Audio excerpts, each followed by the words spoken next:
If your brother sins against you, go and tell him his fault between you and him alone.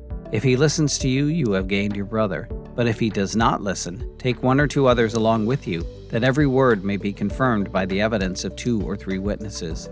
If he refuses to listen to them, tell it to the church. And if he refuses to listen even to the church, let him be to you as a Gentile and a tax collector. Truly I say to you, whatever you bind on earth shall be bound in heaven, and whatever you loose on earth shall be loosed in heaven.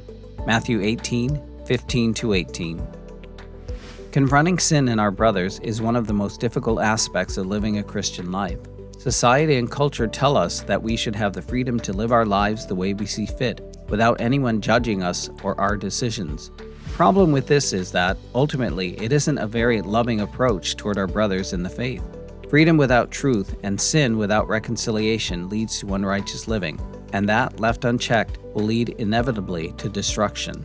While we must leave final judgment up to God, Catholic men are called to recognize sin for what it is and speak truth into the lives of other men when we see it. From a practical perspective, there are ways we can challenge our brothers to overcome sin without condemning them. Jesus left the church the means of confronting sin and restoring individuals to fellowship.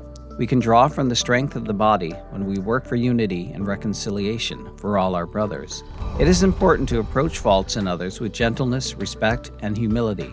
We must always remember that we also fall. Our focus should be on our concern for our brothers, not with our self-righteous need to prove we are better than they are. We need to be ready to explain our position, forgive the hurt, and walk the path of reconciliation.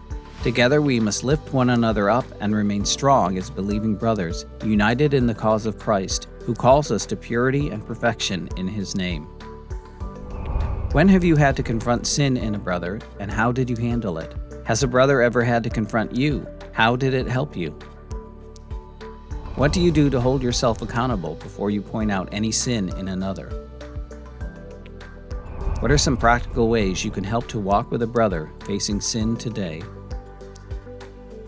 And be kind to one another, tender-hearted, forgiving one another as God in Christ forgave you. Ephesians 4, verse 32.